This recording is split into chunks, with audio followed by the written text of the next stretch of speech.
The backhoe slammed into the pavement, cracks spreading like a spider web. A fake HOA enforcer smirked, arms crossed. "By the time the cops get here, we'll be done," he sneered. But he wasn't just digging up a driveway. He was digging his own grave. What happened next? No one saw it coming. But let's start from the beginning. The moment the backhoe's bucket hit the pavement, my stomach clenched. The concrete splintered, deep cracks shooting out like veins, years of work and money reduced to rubble in seconds. The machine's roar filled the air, drowning out the pounding in my chest. This wasn't just intimidation. These guys were actually tearing up my property like they had every right to. I stepped forward, gripping my phone tighter. "I said stop!" The mustached man barely spared me a glance. "Step back, sir. Interfering with an official HOA action could result in fines." Official HOA action? This was nothing more than destruction under the guise of authority.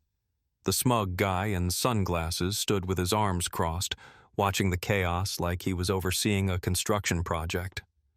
I could see it in his expression. He was used to people rolling over, too afraid or too confused to fight back. But I wasn't about to let them bulldoze me. "I don't have an HOA. You have zero jurisdiction here," I snapped. He shrugged. "Our records say otherwise." That smirk, that condescending, self-assured smirk. He thought he had me cornered.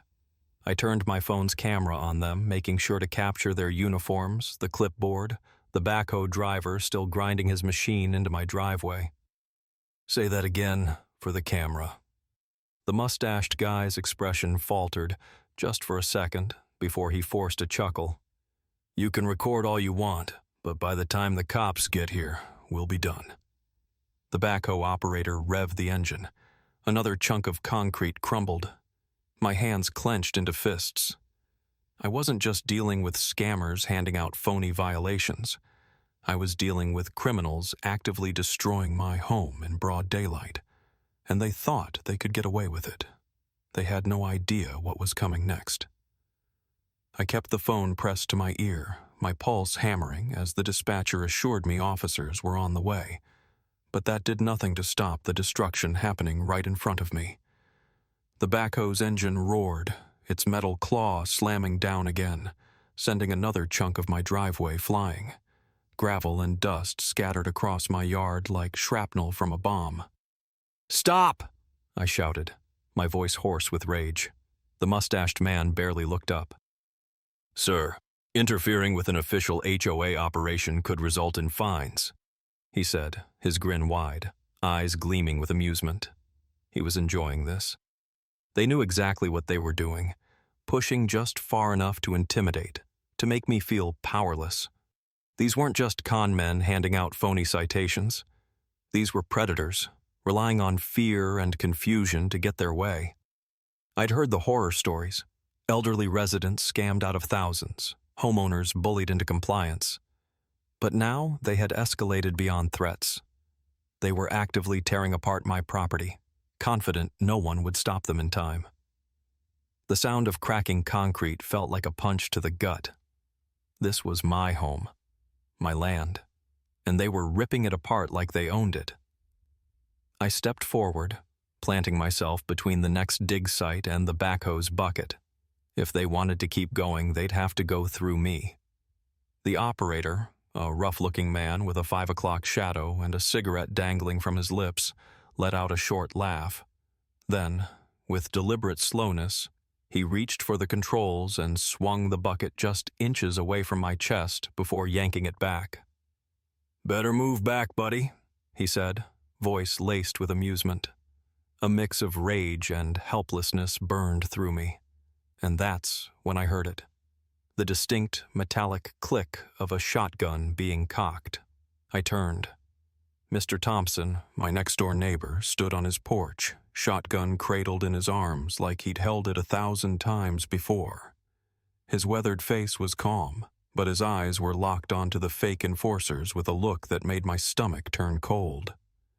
"Now, I may be old," he called out, voice steady as steel, "but I know damn well these uniforms ain't legal. The smug man's smirk faltered. For the first time since this all started, I saw doubt flicker in his eyes. And that was all I needed. Red and blue lights flooded the street, their glow cutting through the dust and chaos. The roar of the backhoe died down as the operator hesitated, his hands frozen over the controls. The two fake HOA enforcers stiffened, their confidence flickering for the first time. Two uniformed officers stepped out of their patrol car, hands resting on their holsters. Their gazes swept over the scene, the broken concrete, the heavy machinery, the smug men in fake uniforms.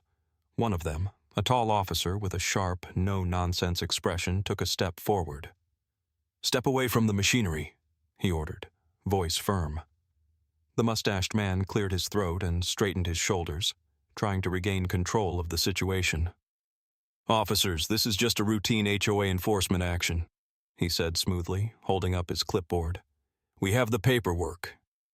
The lead officer snatched it from his hands, barely sparing it a glance before scoffing. "This is garbage," he said flatly. "You guys aren't registered with any HOA, and you damn sure don't have the authority to destroy private property."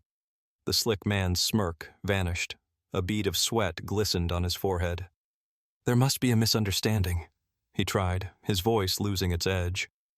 "There's no misunderstanding," I cut in, stepping forward and raising my phone. "I've got everything on video, your threats, your destruction, all of it." The officer turned back to the scammers. "Turn off the engine and step out," he ordered the backhoe driver. For a second, no one moved. Then, reality set in. The scam artists finally realized their gig was up. The driver reluctantly shut down the engine and climbed out, avoiding eye contact. The mustached man opened his mouth, likely to throw out another excuse, but the officer wasn't interested. "Hands where we can see them," the second officer said, reaching for his cuffs. The fake enforcers tried to argue, but it didn't matter anymore. The officers had already made up their minds. Within minutes, the smug man and his mustached partner were in handcuffs, their bravado crumbling with every click of the metal around their wrists. One of the officers turned to me. "Looks like these guys have been pulling this stunt all over the county. You just gave us enough to put them away for a long time." I exhaled, tension finally leaving my body. The damage was done, but at least justice was being served. But the best part was yet to come. It turned out these fake HOA enforcers had been running their scam for months, maybe longer.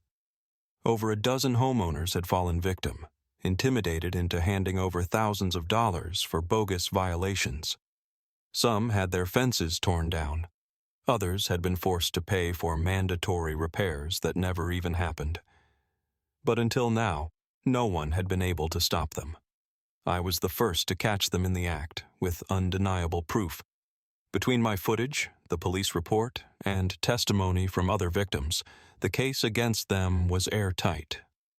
A few weeks later, the story exploded across the local news. "Fake HOA scammers caught destroying driveways," the headlines screamed. The news station played my video, footage of them sneering, of my driveway crumbling under the backhoe, of their smug arrogance turning to panic the moment real cops arrived. Reporters interviewed elderly victims, people who had drained their savings just to avoid trouble.